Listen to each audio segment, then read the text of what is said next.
Hello and welcome to the JSA studio. I'm your host, as always, Nathan, and today I'm coming at you with the next video in our season in review for every Big Ten team. Today we're going to be talking about the Washington Huskies.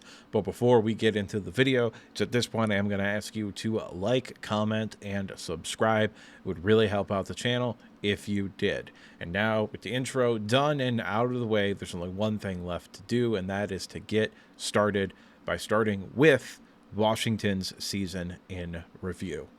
All things considered, for year one of a new head coach, this was pretty good. 6-0 at home, 0-7 on the road at a neutral sites games is a little tough. But 6-0 at home is good, okay? Home field advantage is real for you, as it is also with, most notably, the other West Coast teams. Oregon and USC were both significantly better at home than on the road. I think travel is a much bigger concern than I think pretty much anybody anticipated for these Pac-12 teams. I think pretty much everybody, the consensus was, oh yeah, it'll suck for games like basketball and baseball and stuff like that. But for football, you're only traveling once, really. So it's not that big of a deal, or at least that was the generalized idea. However, this year, I think, kind of proved that that's probably not the case. Traveling is going to be a big problem for this school. Now, it wasn't for Oregon, but Oregon was also a national title contender last year, and a very, very, very good football team. If you're that talented and that good, probably doesn't matter if you're traveling or not. You can just kind of win anyway.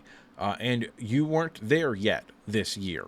And there's nothing wrong with that. This is year one of a new head coach where you sent like 11 people to the NFL and lost a whole lot to the transfer portal as well. This year might be different. I think you can make a fairly compelling argument for a little bit of a case of optimism heading into next season. Now, this is something that I said during the season as well, but Washington is the team outside of Oregon that is most prepared for life in the Big Ten. Jedd Fisch is a Big Ten guy. He coached at Michigan as well as Minnesota earlier on in his career, although they were both short stints. He's also kind of bounced around a whole lot, to be honest with you. He never really has been at a place for longer than 3 or 4 years, which is maybe slightly concerning if you're a Washington fan. However, Washington is in that same tier of program as like Michigan State, where you're probably only going to leave if like one of the 5 or 6 truly elite jobs exist. And those jobs don't open very often because they've always got the best head coaches. So I don't particularly think that you should all be all that worried about Jedd Fisch and him potentially leaving for another job. I don't think he would leave for a coordinator job in the NFL. I think it would have to be a head coaching job, and I'm not sure anybody would be particularly interested in bringing him to the NFL, even though he does have quite a bit of experience coaching in the NFL. However, all those things considered, I believe in Jedd Fisch. I think since he's gotten the opportunity to be a head coach, he had a 3-year building process in Arizona, and his last year at Arizona, they were really, really good. If they didn't lose him, I think Arizona would have been fantastic last year. They had the talent. They didn't have the coaching, in my opinion. And this year, I think he outperformed expectations. I mean, you lost basically your entire team this season, and you came in going 6-6, making a bowl game. Now, you did lose the bowl game, but that is what it is. That's a good, solid year, in my opinion, which, of course, leads me into the actual grade that I have for this year, and that's a C+. I think it was a quality year. It wasn't good or great by any stretch of the imagination. You got revenge against Michigan, but you didn't beat your rivals, so like there's a little bit of back and forth. But for having to totally rebuild the roster, I think that this was about as good as you could have expected out of this team. I think Washington is a program trending in the correct direction under head coach Jedd Fisch, and I think there's a lot of cause for optimism, as I've kind of already talked about here. When we look forward to next year, I think getting Jonah Coleman back was a big deal. I really like Jonah Coleman. I think he's maybe one of the most underrated players in all of college football, not just the Big Ten. I think he's very, very, very good running back. This year's running back draft class was loaded, or is loaded, I should say. So him coming back, I think, was probably the correct decision from a financial standpoint. But it really helps out this team a lot as well. New quarterback this year. Before we talk about him, I want to talk about Will Rogers just for a second, because if you look at the stats, you look at that and you're like, oh, that's pretty okay. Will Rogers did an okay job.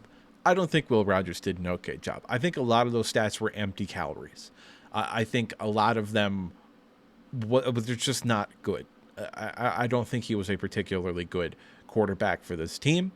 And I think you could have the potential for a massive upgrade at the quarterback position with Desmond Williams. I think he's got the potential to be a very, very good quarterback. Now, he is, I believe, a redshirt freshman or a true sophomore. I'm not sure if he burned his red shirt or not last year.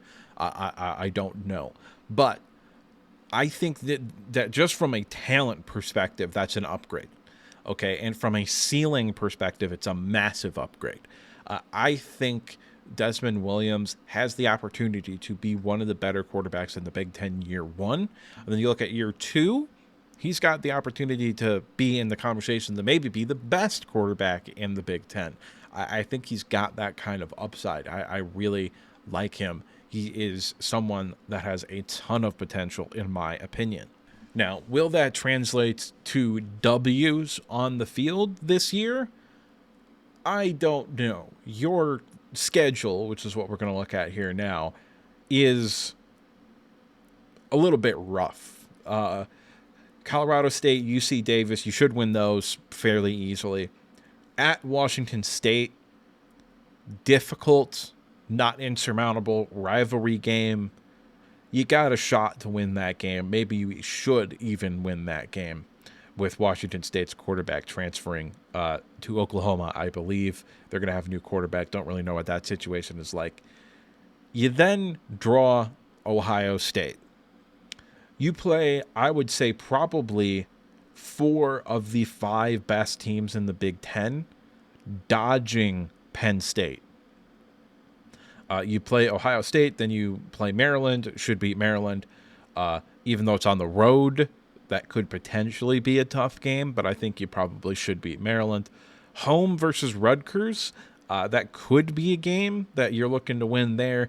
On the road at Michigan, that's going to be a tough game. Home versus Illinois, who's probably the 5th best team in the Big Ten this year, in my opinion. That's a tough game. You could talk me into you winning it, but right now I'm leaning towards Illinois. At Wisconsin, on the road, if you're at home, I'd probably pick you to win, but you're on the road, maybe not. Versus Purdue, I don't think they're going to be anything great this year. At UCLA, winnable game. Home versus Oregon, rivalry game. So who really knows?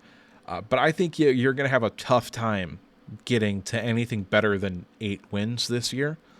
But if you do get to that 8-win plateau for a year 2 of a rebuild, that's a pretty good spot to be in my opinion, especially considering you're going to have the quarterback for another year after this year. So Washington, probably not a team to watch for in 2025, but maybe a team to watch for in 2026. But that's just me, and what do I know? I'm just some asshole on the internet giving you his opinion. To this point, I'd like to remind you to like the video if you liked it, subscribe if you want to see more content like this, and if you disagree with me at any point, or you just have something to say, go ahead and drop a comment down in the comment section below. And now with the outro done and out of the way, there's only one thing left to say, and that's that I'll see you next time.